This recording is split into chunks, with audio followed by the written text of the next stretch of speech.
Hey guys, thanks for tapping in on this video. I want to remind you that we are crowdfunded and dream-driven around here. If you would like to support the show, head on over to patreon.com/pigeons420.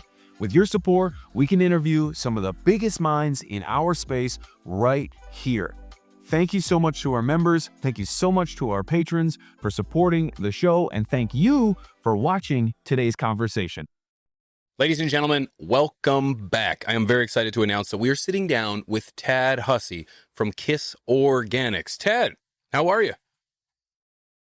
Doing great. I really appreciate the opportunity to chat and dive deeper on some of these topics. Pleasure is all mine, Tad. I've seen you around for a very long time.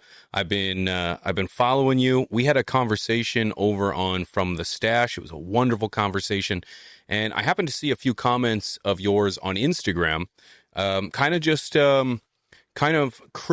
criticizing, maybe not criticizing, but highlighting points of conversation that Jeremy from BuildASoil mentioned in regards to soil sustainability and ethical versus scientific or science inputs and outputs. And I just thought, you know what? I'm very excited to have this conversation, and I'm very excited to have it with you. So this is going to be a good one, man. I really appreciate it. So Tad, real quick, for anyone who doesn't know, who are you and what do you do? Sure. Yeah. So my name's Tad Hussey. I own a company called KIS Organics. It stands for Keep It Simple. And first and foremost, we're a soil company. We make living soils, and we sell a variety of different organic inputs. We try to be a one-stop shop for the cannabis grower. That being said, our real passion is organics and science and where those two fields merge. I really love looking deeper into cultivation science and how we can be more sustainable and do a better job for the environment. And through that, I started a podcast called Cannabis Cultivation and Science. We now have a conference that we did this year on it, but really trying to get like some of the top leaders in the industry and top researchers to really share all the wisdom and knowledge that they have, because there's a lot of great information out there and new science coming out every day from some top universities. And so the main mission of KIS Organics is to bridge the gap between cultivators and growers and research and science so that we can all really continue to improve and learn as we get advancements in our field. I can definitely appreciate that because, if anything, there's a lot of misinformation and maybe just a lot of blindness when it comes to the science surrounding our plant, its life, its growth, and I love to see that we're seeing some development when it comes to research, when it comes to evidence, to just kind of show the intricacies of our plant, because they're vast, and I'd still say that it's kind of like the ocean compared to the space. I feel like we still have a wide variety of topics to explore and to get to know, because we're so novice in this. How does one get to where you are? Where did you find your interest in cannabis? Yeah, so I didn't start off in the cannabis industry. I grew up with my parents owning a nursery and landscaping business. So I've been around plants my whole life. I actually went off to college, got a degree, a master's degree in Australia, went a totally different route, and then came home. And my father had started a compost tea business. He was one of the first soil food web advisors, one of the first people to create a compost tea brewer. And so I started learning more about soil biology, and that's sort of where it all kind of started. Eventually, I took over the business and formulated some soil mixes. And I found out about all this because, like I said, I wasn't a big cannabis user. And then I found people were sharing information about compost tea in a forum. At the time, it was IC Meg, the organic soil section. And I saw a lot of misinformation out there. And so I joined the forum at the beginning just to help dispel some of the misinformation based on the knowledge that I had. But I also learned a ton. And then I started experimenting with growing cannabis, obviously trying cannabis. And it kind of evolved from there. And so now we're, we've grown up a pretty good reputation in the industry as being, science-based organic providers for people that are looking for those types of products. That's fantastic. A big name, to be modest. You guys have done quite a bit, and you guys have been around for a minute too. Huge shout out to your dad, man. Working the first compost tea and understanding the soil web. That is fascinating, dude. Shout out to your dad. What's your dad's name? My dad's name is Leon. He's a great guy. I'm very fortunate to have wonderful parents. And yeah, he's always been really passionate about organics and sustainability. He's the one that got me into biochar as well. So yeah, very grateful for the childhood that I had in that regard. 100%. I feel like in today's childhood, even in my own, we're too removed from our understanding of just the earth and working with our hands. So you are very Yeah. blessed to have someone like your dad to kind of give you that start in the industry and just in understanding plants as a whole, because that's huge. That's underutilized today by most kids. Yeah, I think we are, like you said, we are removed from it. And I think that's why this topic was so important to me around the idea of sustainability, because it is nuanced and it's not a black and white conversation, which is why I brought it up in the first place with Jeremy. But we've gone back and forth in the past on things.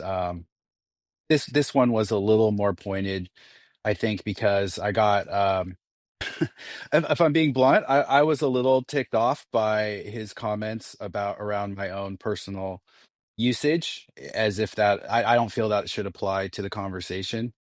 Um, I know a lot of cannabis growers or a lot of cannabis smokers do, and I think that's another interesting conversation to have.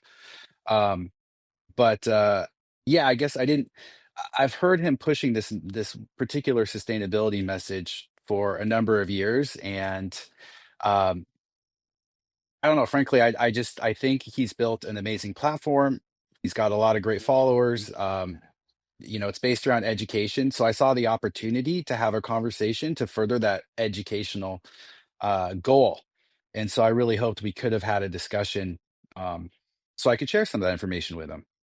Yeah, you know what? I covered this story. I don't know if you've seen my coverage of this story or not. I thought both points were fair. I thought each of you are saying something that, in my opinion, is not incorrect. It's just a differing opinion on uh, uh, the same subject. But where I also took issue was kind of that dig, kind of like that below the belt, when he was just telling you, like, you can't really have an opinion because you don't smoke enough weed. And I just thought that's kind of not fair. That's not really fair, because we can give hundreds of examples of people who don't have expertise, or say don't participate in a field, but yet can have an opinion on a field. You know, my comparison to that was like, doctors, for example. Doctors don't have the symptoms in which they're treating, but they can still research, discuss, and be educated on those particular topics. Now, when it comes to the experience, if somebody with a particular ailment says, this is how I feel, well, then sure, maybe that doctor doesn't fully understand how it feels, but I think the science is still valid. I think your argument is still valid when it comes to sustainability. So yeah, I also didn't. Yeah, I thought it was a cheap shot. I also think someone who doesn't participate in jujitsu can also have an opinion on jujitsu and can sit and have a conversation with the best of the best about their field, but have never stepped in a mat before. Maybe there wouldn't be the same amount of respect, but I still think you can sit and have the conversation. So, not fair. I didn't think it was fair. Yeah, I mean, I've worked hard to be a part of this industry, to contribute to this industry, and it's important to me. And so that one did kind of get under my skin a little bit. Uh, for people who really care, I will say I do smoke, but my endocannabinoid system is just a little bit different. It's not the same as my dad's or my brother's. And frankly, I just don't have the same experience. So I don't consume frequently. I also have really bad sinuses and allergies, so I can't always appreciate, the terpenes and things like that when I walk into a room. It's unfortunate, but that's why I don't get on here and try and talk about what effects people should be experiencing or how they should smoke it or how they should consume weed. I purely want to talk about cultivation and soil science and those topics. And frankly, I have an employee that consumes more than Jeremy could ever consume in 2 lifetimes. So I have people I can go to if I want to know what the effects or the smells or those sorts of things are like. Um, he's a good friend of mine too, and I think it's great that for people that do. I don't think it should matter though in terms of a conversation around soil science or sustainability. Right. Right. No, I totally agree with you. It doesn't matter how much you smoke. That's like grade school comments. You know what I mean? Like it doesn't matter. So, I personally, I am as dense as a fence post when it comes to the conversation around organics. I honestly, way over my head. I've been synthetic since the very beginning. It's all I know, but I have a very heavy opinion on organics. I think it's fantastic. I think organics is a lifestyle. It's a choice. It's something that you can kind of make a part of you, and it's something that can give back, reduce, reuse, and recycle. And I think organics is a fantastic method of growth. Never done it. Never done it. Never one time. I actually have zero intention of it. So it's like, again, but I still feel like my opinions and my inputs are still important when it comes to the conversation around organic growth. For anyone who's not listening, what was your take on soil sustainability, and what was your argument that you were putting towards Jeremy on that Instagram post? Yeah, yeah. Just to summarize the conversation, so this goes back actually a couple years. Jeremy wrote a paper on his blog that he published on social media as well that talked about fake organics, things that he said weren't truly organic. And then he brought up the fact that some products that we have in our arsenal as organic growers, such as bone meal, blood meal, feather meal, specifically, are not clean.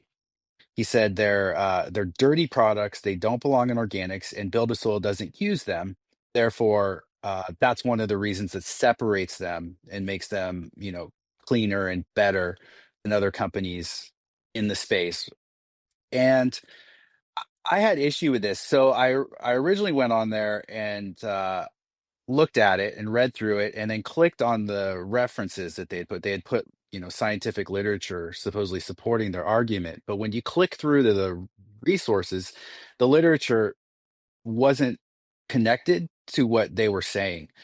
And so then we had the soil summit, and I actually presented on this. I picked that as a topic. I was like, all right, if we're going to be at this soil summit, together, I want to talk about this issue. And so I did a whole PowerPoint presentation showing the research I was able to find about how, were these products indeed dirty?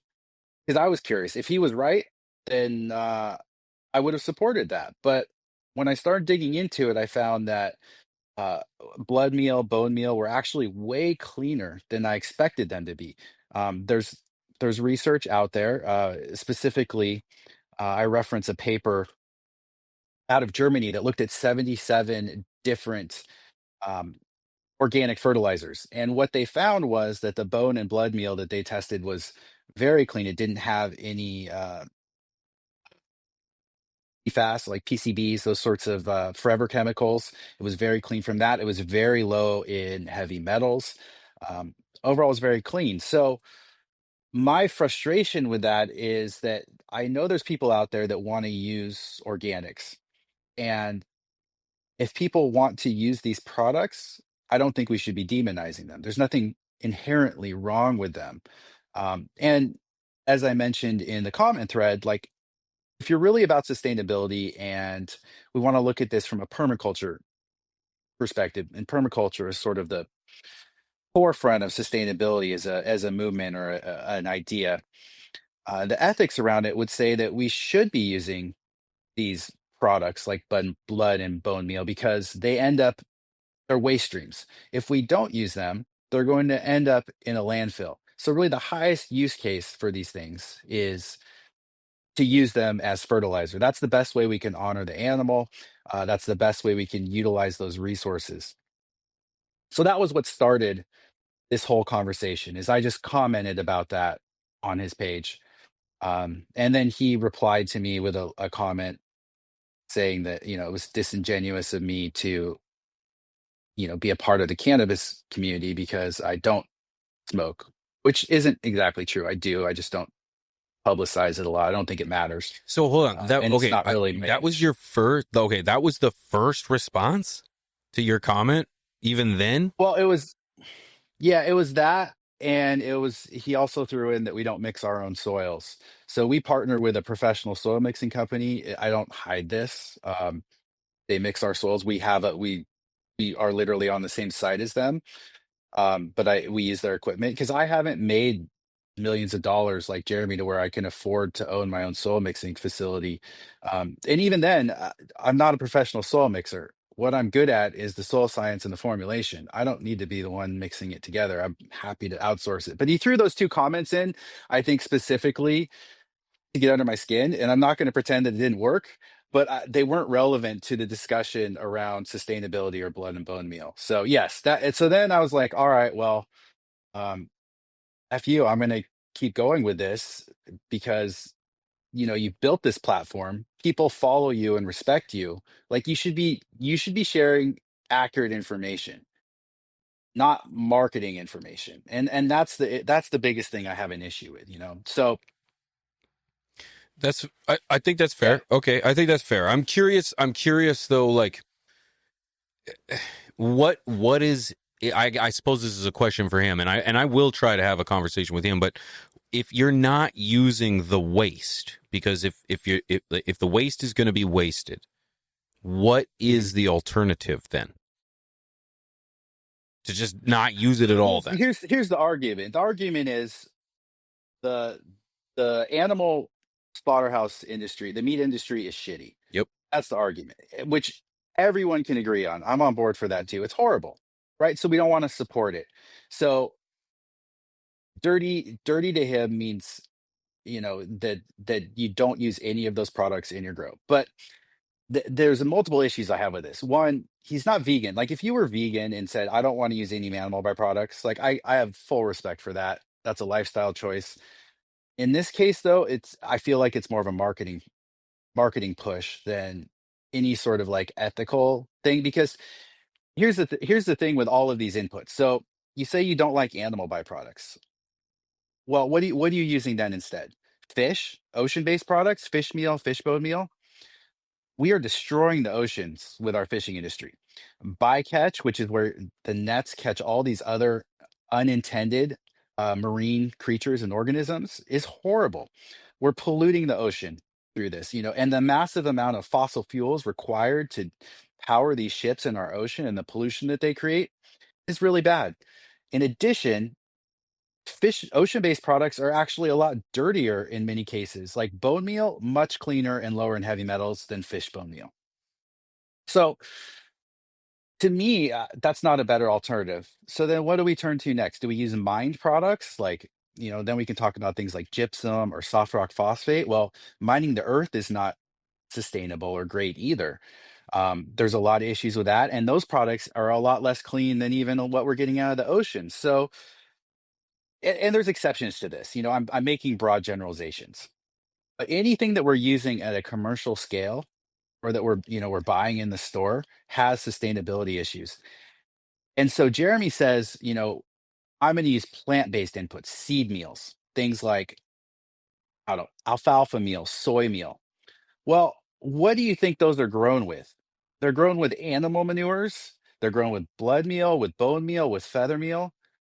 That's what's that's what's fertilizing the crop that you're then harvesting, and then you say is now suddenly no longer dirty and clean and safe to use. Like you're somehow avoiding this industry, and that's what I take issue with. Like all of our lives are touched by the meat industry, whether we like it or not. So to act like you're avoiding the meat industry based on your ethics by not using these products is really just greenwashing. It's just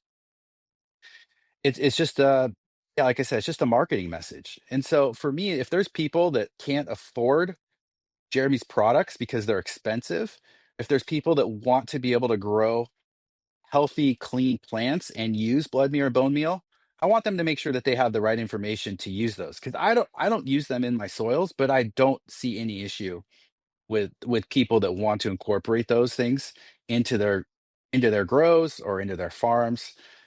It's they're common organic inputs for farmers, whether you're a market gardener growing vegetables, whether you're growing cannabis. Um, and so that was what I took the biggest issue with. Okay, that's fair. That's fair again. I can't I agree with just about everything you said. I can't confirm whether ocean um, animals, mammals, ocean creatures are heavier in metals than others than land mammals. I have no idea. But when it comes to resourcing the planet, there's going to be negative repercussions no matter which way you want to kind of look at it. And then it's a matter of how far down the rabbit hole do you really want to go? Because I play this game with people that, vegetarians and vegans, and it's like, well, can you really know where the stuff you got came from and how it was made, and were the creatures that as you said, spread the manure, how were those creatures or animals treated, and were they coming from the industry? I think the meat industry is something that you cannot avoid naturally as human beings. It's going to be there. So to use the waste from the waste of the byproducts or of the meat industry seems like a no-brainer to me. It really does. And can it, what do you, and when you say as a marketing ploy or a tactic, what do you mean by that? Like, just like avoid that and use me? Jeremy is pushing a message that if you buy his products, his blended fertilizers, and follow his methods, you'll end up with a cleaner, healthier, more ethical crop. And unfortunately, that message just doesn't hold water. And that's what I think is inaccurate about all of this. Jeremy's a very good marketer. He's very good at making educational videos that push the products that he's selling. I get why he does it. He makes a ton of money out of this industry, and I don't begrudge him that. I just have issue when that message demonizes things that are perfectly acceptable to use. Like you can tell people that you should use my products because they grow a healthy plant or whatever. That's fine. But at the end of the day, like, I really think education should be about education. And then people can make a choice with who they want to vote with their dollar, how they want to grow their plant. But I think it should be based on accurate information, and that's what I struggle with. So, like, this whole conversation, I think, is nuanced. Like, there are absolutely examples where I could say that I wouldn't want to use blood and bone meal. And there's absolutely conversations where, some fish-based products may be cleaner, but it's not black and white. And I think that's what I struggle with in all of this. I mean, if you look at it, like, Jeremy sells biodynamic cow manure soil mixes from Malibu Compost. He sells their compost. Like, as someone whose father grew up on a dairy farm, like, I know exactly what conditions cows are subjected to there, even if they're treated well and organically. And then once those cows stop producing, like, what do people think happened to those cows? So why is that a more ethical or better option for folks than what we're talking about here? Because frankly, it's all pretty shitty if we're being honest about it. I'm not here to defend anything that's happening in those industries. I just want to be honest about our choices and where those byproducts go. That's fair. Again, I agree. I agree, and I think that there is a greater conversation to be had when it comes to ethics versus science, because there's some things that you simply can't avoid. Curious how you personally decide, or how you personally balance ethics versus science when it comes to the inputs you use. Yeah, so for me, I really let science drive that. And I know people struggle with the idea of science these days because there's a lot of misinformation out there that gets blanketed or described as science, even though it's not. And so I understand why people are fearful of science or distrusting, but we really try to use data to drive our decisions. So I look at an input and I look at how consistent it is, how clean it is, and how effective it is from a cultivation perspective. I mean, you said you're a synthetic grower. I just got back from this event called PhotoX, where it was like the latest advancements in photobiology and genetics and things like that. It was a really cool scientific conference. Neat. And at it, I met a grower in Missouri, this guy Brandon, super cool dude. He's purely a synthetic grower. Now, we had some great conversations and we're able to really just dive into some of what he was seeing and really learn from each other. And even though we didn't talk about this topic, I think someone could make a very valid argument that in some cases, synthetic weed mineral salts are more sustainable than organics. And I say that as an organic guy. Like I would never use mineral salts. That's just not how I choose to grow. That doesn't fit with my ethics. But I have to acknowledge that from a sustainability perspective, it may be more sustainable to grow using mineral salts in some cases versus shipping guanos or cocoa from the fossil fuel costs and the carbon tax to get those products here in the quantities that we need to use in organics. Their impact on local economy in terms of how the workers are treated that are harvesting these things can be considered quite cruel or damaging in some cases. um, there's a lot of issues within our industry that don't get talked about. So this idea that like organics and good and synthetics is bad or meat industry bad, plant-based inputs good, it's too simplistic, and life is not black and white. You're not wrong. Nope, you're not wrong. And I would love to tell you that those are the reasons that I use synthetic nutrients. However, it has nothing to do with that and the fact that I could get a bottle at the store way quicker and just pour it in water. That was really it. That was the only reason. So I think that's interesting that you said that too, because as a synthetic grower using a synthetic salt-based nutrient with a soilless medium, I have no problem admitting that I think hydroponics is probably the far superior method of growing with the direct when it comes to synthetics, with the direct to root response that you're getting with hydroponics. Never grown hydroponics before either, and I love my method and I'd stand by it. But it's like other methods exist. I think that's the point of these conversations, is that we can spread this information and we can dive into the minds and kind of the habits of other growers and kind of see what they have growing on and kind of see why they have things growing on. Do you think the cannabis industry leans too heavy on marketing narratives rather than real science? Oh, absolutely. And it always has been an issue. Um, yeah, and I don't see it changing anytime in the near future until people start looking outside the cannabis industry for their information. Um, we know how to grow a plant. The horticulture industry has been doing it for you know decades. Um, it's not, the farm agriculture has existed for millennia. Like we know how to grow plants. Sure, and I'm not saying that cannabis is not a special plant. It absolutely is. But we've learned more and more how to grow it, even just in the last 5 to 10 years. There's so much new information coming out. Like I just learned a whole bunch more about red light in relation to cannabis and what the research is showing. Fascinating in this past week. And I think that's what to me is so important, is like people get so dogmatic, they get so fixated in the way they're growing and that their way is the best and their way is the right way, that we lose these conversations. We lose this ability to collaborate. Everything ends up being an argument.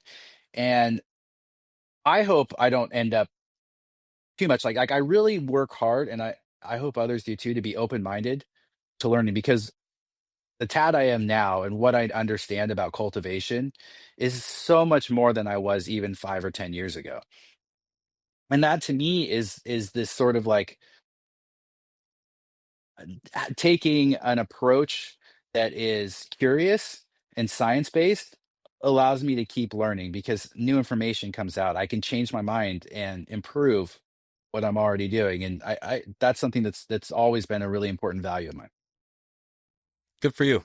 Good for you. I think it's important. And you make a really good point in regards to the moment we start looking for this information outside of the cannabis industry, we're going to really see some huge advancements, because you see it all the time already in regards to products. This is the best, whatever machine, and it's only 900% marked up because it's green taxed, and it's used all across the world for a million different industries, but because it's used for our industry, it costs more.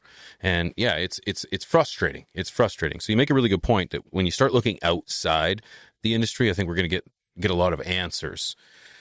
One thing I'm kind of curious in is, like, what do you think would happen to waste streams and ecosystems if growers quit using byproducts entirely?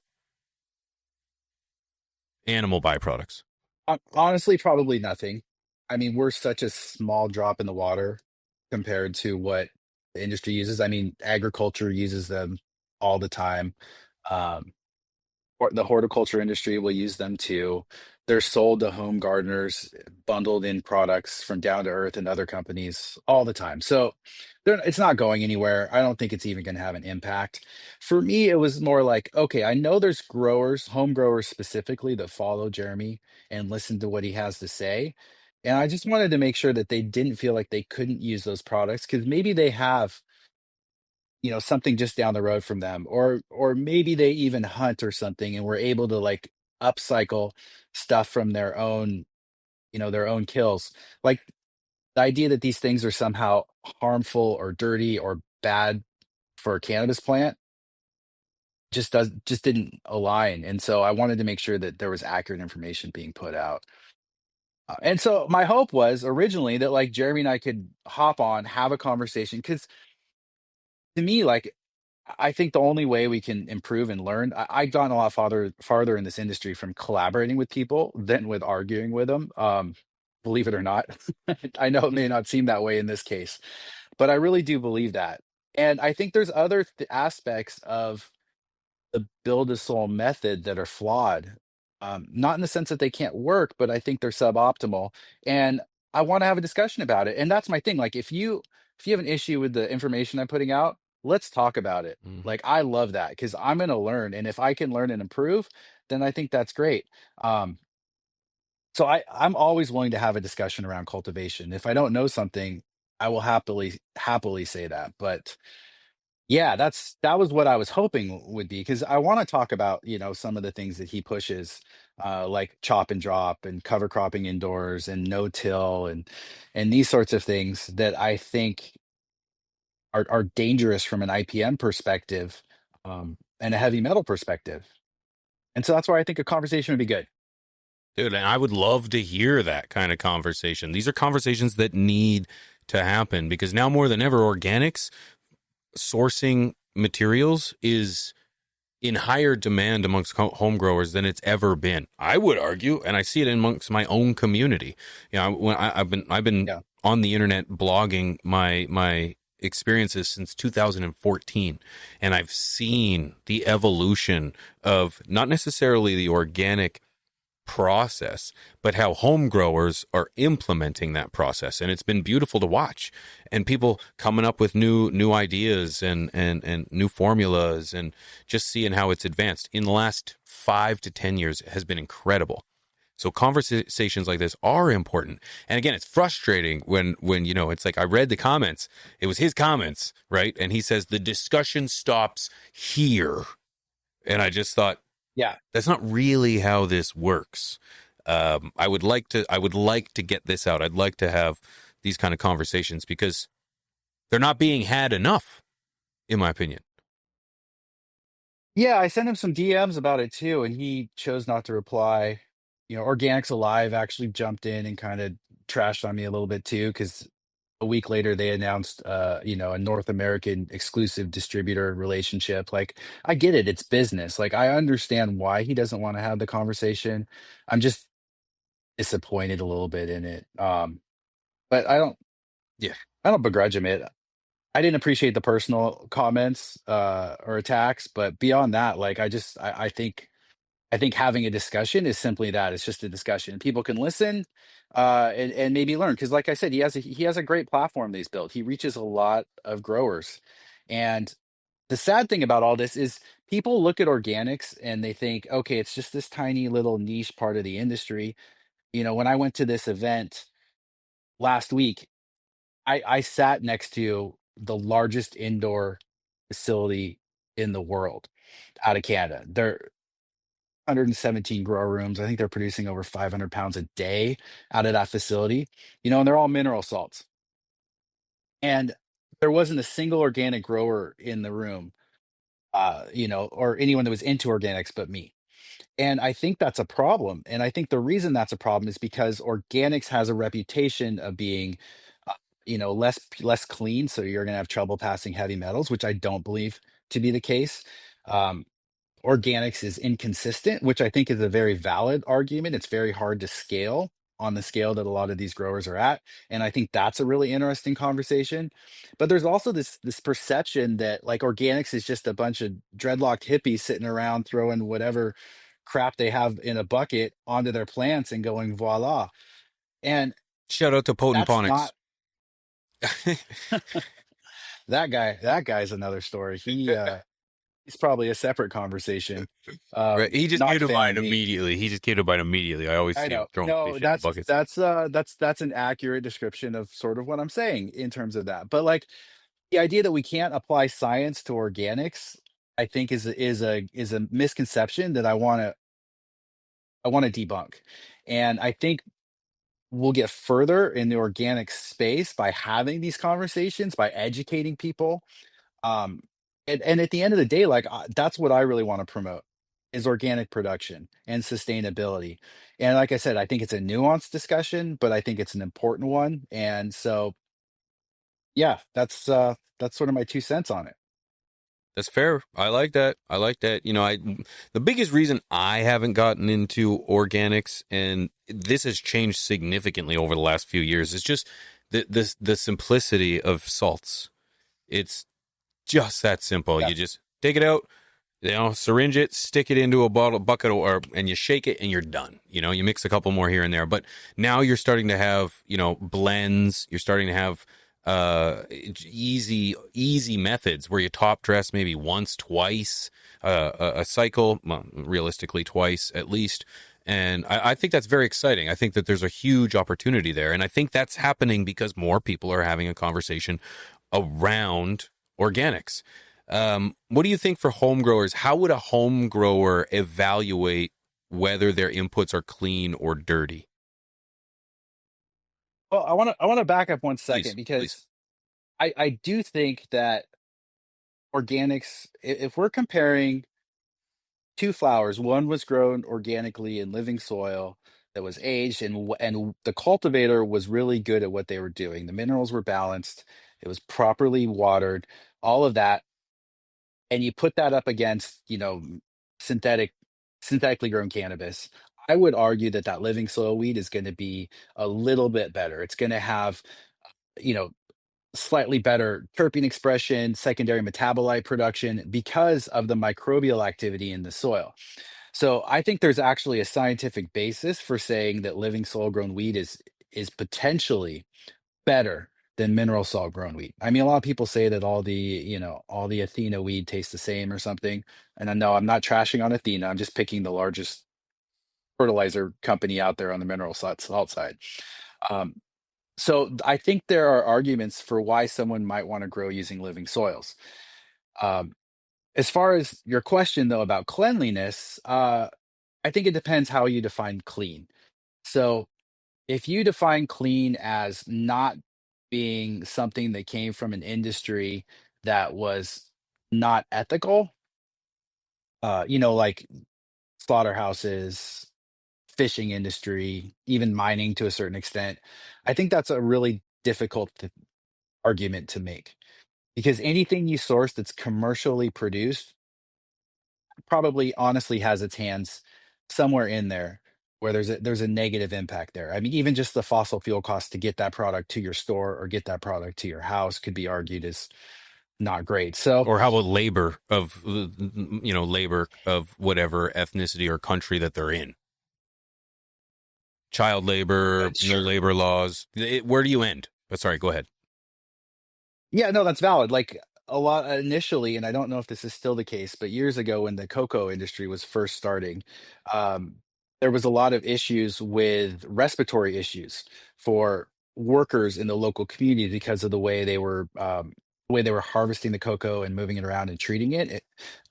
It wasn't very safe for the workers, and there was a specific pulmonary disease they were getting from this. And so, yes, absolutely. Bat guano destroys native ecology, carries risks of, histoplasmosis, which is a really nasty bacteria that can literally kill people. And it's not very sustainable to ship it from overseas versus something like blood or bone meal that may be being produced right here in the United States. So there's sustainability arguments made both ways.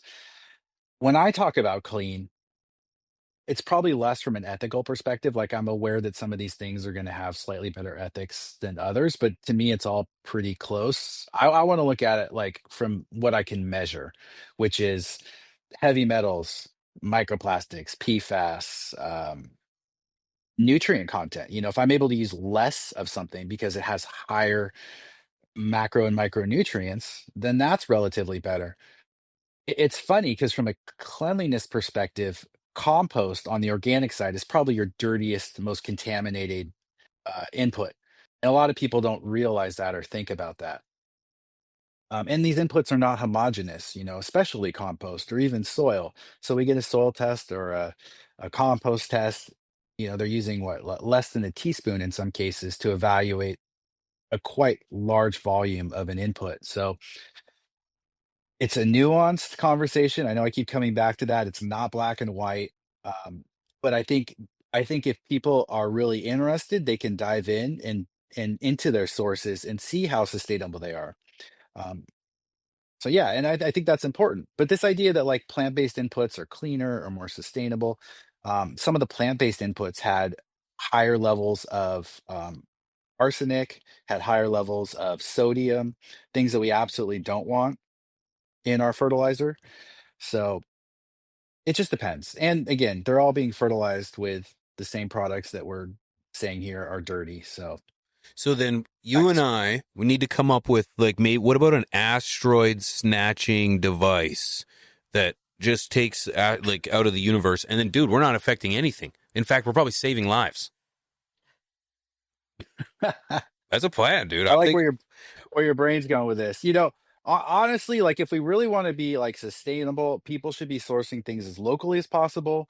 They should be using methods like Korean natural farming and permaculture to try and grow or source their own nutrients. But we're now a global economy.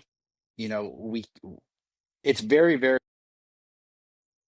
hard to source all your inputs from your own property, especially when you think about the fact that, like, when you grow cannabis, you're from that soil, you're pulling out biomass, so that's organic matter, and you're pulling out nutrients. That's the nitrogen, phosphate, calcium, all of those things. And so those things have to be replaced. They have to come from somewhere. So I can grow chickens here on my land and use that manure, let's say, for nitrogen. But then I have to think about, what am I feeding the chickens? Am I growing the corn and the soy and all the food that they need and getting them sufficient protein so that they still can lay eggs? And then am I, it gets complicated, I guess is my point. And so everyone is bringing in inputs one way or another. And so people just have to be thoughtful about it, I guess. That's yeah. That I like the idea of sourcing locally. I think one of the most devastating things to our planet is shipping soil from one side of the earth to the other side of the earth, or really most materials that can be sourced locally. That's solid advice, and I think that more people should be doing that. My question though is, like, if you're going to be sourcing materials, Do you think, like, what about testing? Is the testing legitimate? Because to me, it's like when it comes to the standardized testing for your PFAS pesticides, uh, is that Yeah. legitimate? Is that enough, or do we need more? It's again, it's nuanced. So testing is great. Testing needs to be strategic because it's so expensive. So the expectation that growers, especially a home grower, test all their products, I don't think is fair. It's just not affordable. So then it's like, okay, well, where do I look for testing? We've published on our website third-party testing for a lot of products that are out there on the market. So you can go on our website. You don't have to even buy the product from us. You can look at the brand and you can look at the heavy metal test and get an idea of what an independent heavy metal test showed. Now, other resources for, at least for heavy metals, is go on like the Washington State Department of Agriculture fertilizer page. And every company is required to register their fertilizer. And I think you might be surprised when you go on there because I've seen some tests that some companies that we've talked about today show on their social media for the sake of transparency as being perfectly clean. But then you go on the WSDA and you see the tests that they reported as their own heavy metals in that product in order to register with Washington State, for example, and it shows 20 ppm of arsenic. So I wouldn't trust everything you see on social media and say that that's good enough, or even trust the manufacturers to provide accurate information. I try and find a third party source and also reach out to other people who might be doing testing because frankly it does get very expensive. And again, the testing is only somewhat accurate. There's going to be some deviation there because these inputs are not 100% homogeneous or pure. Right, right. That'd be a little frustrating. I'm sure you've had countless soils tested throughout the years. Anything surprising come up? Yeah, I'm always surprised. Yeah, I think there's a lot to it. So most of the soil testing that we do is related to fertility, not cleanliness. So we're making a bit of an assumption, unless you're a commercial grower in a regulated state where we have to stay below zero point 0.4 ppm of arsenic kind of thing. We're not testing for arsenic typically in our soils every cycle with that grower. We get our soils tested regularly just to make sure we know what's going into the system. But most of our testing is on fertility. And one of the things that we see on the organic side is a lot of people, uh, they don't account for their water. So I'd say I'd start there. Once you get their water tested, no matter what way you're growing, I think that's step number one, is you want to account for that. Um, and then two, on the organic side, they don't always account for pH and they don't account for how much nitrogen to add. Nitrogen's a really tough mineral to manage, and I see a lot of people get in trouble either by being way too high or way too low. And when you're too high, you're higher risk of pests and diseases. You're reducing your yields dramatically, and then when you're too low, you're leaving meat on the bone or food on the table in terms of yield as well, and you're going to have a stressed, unhealthy plant. So yeah, there's a lot there, but that's kind of what I enjoy about the cultivation side of things is that, every environment is different, every soil is a little different, and we can go in there and try and optimize things. Okay. All right. That is quite fascinating. And I imagine with every kind of batch that you'd find something new, something else you've kind of got to work your way around, and it would be surprising from time to time. It's so far. The reason I ask this is it's so far outside of my wheelhouse of things that I've ever considered when it comes to growing this plant, because I'm like, my kind of like brand, if you will, is like anyone can anyone can grow this plant, and it doesn't need to consume your life. It doesn't need to be something that takes away from your personal interests, something that takes away from your relationships and your friends. It may, but it doesn't have to. And so having these conversations about testing and soil and byproducts and sustainability is fascinating to me. And it's like I might sound like a fourth grader, just like grasping a question. So I really appreciate you breaking it down. Um, you're a Well, very I think that's go ahead, something really quick. I just want to say that please. both BuildASoil and I, Jeremy and I align with is the idea that organics doesn't have to be difficult. We can make it very simple. If you start with a good soil, it really, the fertility side, it really just comes down to just watering your plant correctly. And it really can be that simple. And I would argue that on scale, it can be cheaper and less labor and more sustainable to grow using living soil than it is using mineral salts. And that's a whole nother conversation that I think is really interesting. But yeah, the whole goal with all of this is that people can end up growing their own weed so they don't have to go to the dispensary unless they want to try something new. Like, I agree with you. Everyone should be able to grow their own. Yeah. Yeah. And the biggest thing I want to be very clear too, it's like I am a huge advocate for how easy it can be to grow with synthetics. Over the years, I have been very humbled in my relationship with Chris and Rob, Mr. Grow It, and Rob from CLTV.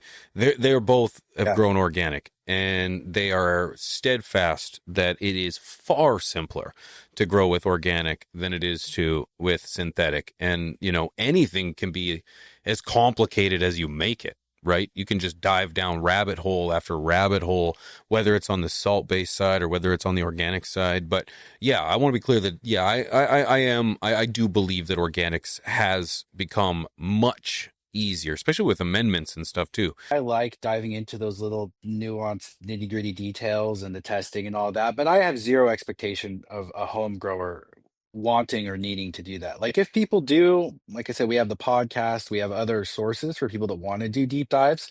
But really the idea is, and what started my whole business was went back in the medical market in Washington, and we were one of the very first people outside of Subcool, doing what now people call living soils. Um, Rest in peace. right on, yes. That whole thing was like if you're a medical patient and you want to grow your own clean organic herb, like here, just plant your plant and water it. And that was the whole goal with it. It wasn't for people to have to learn cultivation science and complicate things with all the stuff that we're talking about today. It was really to simplify it. And so that's ultimately our mission. It's just personally, I like the science side. And for people who want to dive into it, I'm absolutely down. Good, good. I like that. If you could debunk one piece of living soil hype that drives you crazy, what would it be? Well, the first two that came to mind, one is no-till. So that's a big one. This idea that you never disturb your soil and all soil disturbance is bad because tilling outdoors uh, on agricultural land is it damages soil structure, it causes erosion. That's what led to the big dust bowl. Like awful. And I'm not suggesting that people should be tilling outdoors continually. There's cases to be made. Again, it's nuanced as to when someone may want to till outside and there's better machinery for tillage outdoors. But if we're talking about indoor no till, I think that that's I think that it's not optimal. I'm not going to say it doesn't work, but I'm going to say I think there's better ways. And the reasons behind it. And again, this is why I love conversations is because I can give you my reasons and you can tell me they're wrong or have arguments with them, but we can have a discussion about it. So for me, it raises the bulk density of the media. So you get more compacted over time if you don't disturb the soil. That's one of the biggest reasons. It also doesn't allow me to re-amend the soil to get nutrients back into the rhizospheres quickly, which I think is very important when you're talking about cultivating, cycle after cycle quickly. I don't want to wait for nutrients to work their way down into the soil profile. Um, and I just think there's better ways. There's actually, when you get into it, there's other reasons too, but those are the two big ones. Um, so that's a big one. And then I would also push back on biomimicry, this idea that Mother Nature knows best when we know that outside in nature, we have floods, we have winds, we have all of these things that are happening that we don't have indoors in our controlled environment. And so people like kind of pick and choose which mother nature aspects they want to mimic and call those good. But to me, I think we need to look at it more from the lens of, is this optimal for my plant health? Because some things that we're doing, like flipping from 18:6 to 12:12, is nothing that happens in nature. We're not we're not doing biomimicry there. So why don't people do that? Well, there's a reason. It's not optimal. And so I think that's another conversation to have. I mean, there's a bunch. I could go on. I don't agree with chop and drop. I think it's an IPM nightmare. Um, Even though people get away with it. But yeah, I think there's a lot of things that are happening right now in our Living Soul community that are being pushed by influencers that are not based on science or research or what we already know from horticulture or agriculture. And it may be because for some reason, if you post videos about weed on the internet, you are an expert. I mean, there is a lot of that. I think a lot There of is. people that we lift up in this industry are not the best ones. Like a lot of the best ones I see don't have a lot of followers, Uh, sadly. exactly. Because they're not the performers. They're the teachers, the educators. And I get way more credit than I deserve. And I can't stress to people enough how retarded I am when it comes to this plant, the process, just everything about it. And that's why I like to have conversation, man. And I mess up all the time. And it's like, and yet I like to boast that I can grow some pretty good weed and I don't know anything about it. So it's like it's important. It's important to be able to have a conversation, to have people question their very beliefs because what you hear on the internet might not necessarily be true. And yeah, you're right. It does seem like the ones that do know the most just don't have the most followers, unfortunately.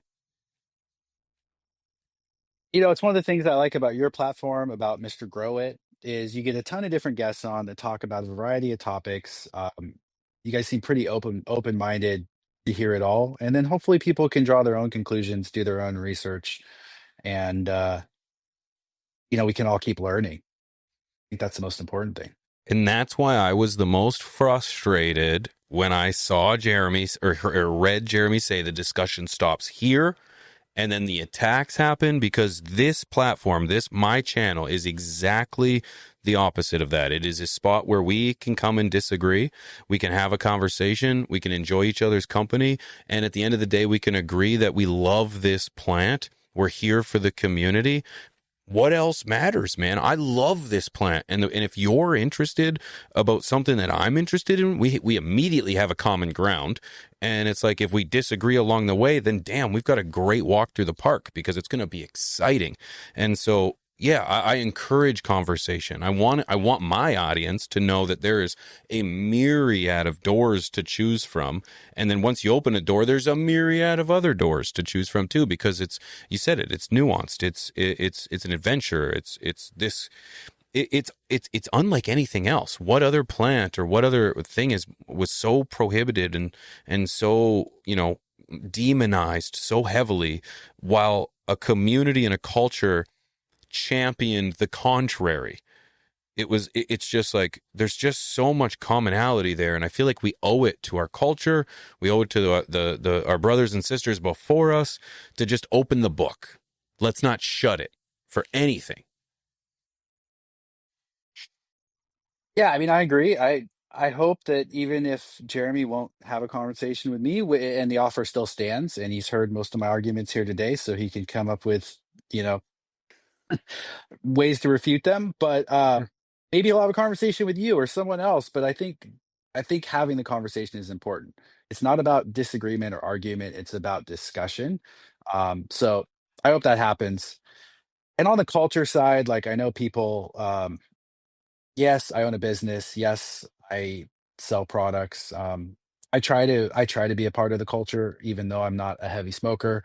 Chad Westbard and I put together a season of podcast called Dope History, specifically to try and honor the people that you're talking about here through interviews. The people that came before us and really created the path that we have now, like Tom Alexander. I bet a lot of your listeners have no idea who he is, but he was massively instrumental in where we stand today. And now he's just an old hippie that people don't even really fully understand or respect the knowledge that he brought to the table. Um, Ed Rosenthal. I don't agree with everything Ed says on the cultivation side, but I have so much respect for him putting it out there back in the day and fighting for the rights that we now, a lot of people just take for granted. Because I'm old enough that I was sort of part of prohibition and sort of part of, now part of the legal market here in Washington. And so I know how scary that was. And a lot of people put their money where their mouth was and put their lives on the line for this plant. And so I think that's, we got to honor that. I couldn't agree more, man. And I would not be sitting here if it wasn't for all those people before me. And I'm so thankful for it because I have such a beautiful life and I have a beautiful opportunity in front of me. And I get to sit and talk to people like you. And, I can't imagine what opportunities I'll be afforded in the future. So, yeah. I stand on the shoulders of many that came before me, and I'm very thankful for that. We talked about one of them, Subcool, for example. Um, Yeah. Incredible educator and a heck of a character. Great guy too. I never actually got to meet him. I can't really speak about it, how great he was, but from the outside looking in, very influential. And I looked up to him in regards to his styles, and taught a lot of people that have the influence today how to get things done. So it's a lot of those live on. Tad, if anybody wanted to reach out to you, if anybody wanted to talk to you or get to know you, where could they do that? Yeah, I'm not hard to get a hold of. You can reach us through YouTube, Instagram. You can send me an email at tad@kisorganics.com, through our website at KIS Organics.com. Yeah, and I'll as long as you're polite. Mhm. I don't love the personal attacks because I feel like that means you don't have a good argument. But if you just have a cultivation question or want to discuss a cultivation topic, I'm always down for that. Because, like I said, I think we can all learn from each other, and I learn something from every conversation I have. Very well said. And quite frankly, I don't have time for anybody who's going to personally attack me either. I'm here for the conversation. And I actually agree with you that if you have to resort to personal attacks, it kind of says something about your argument. And that's unfortunate. So I'm going to make sure that I pass the invite off to Jeremy, and I hope that he comes onto your show so that you guys can have a conversation. But if not, I hope that he does address some of these comments in the future, because I know he's kind of said some things, but some pushback is needed. So I think it's an important conversation to have. Right on. Well, I had a good time chatting with you today. Thanks for the time. I appreciate it. Absolute pleasure, Tad. Absolute pleasure, Tad. Thank you so much for coming. I appreciate you, and I look forward to talking to you again in the future, my guy. Be well. You too, man. Anytime. Thanks, man. Cheers, Tad. Huge shout out to Tad for coming on today. We will check up with you right after this.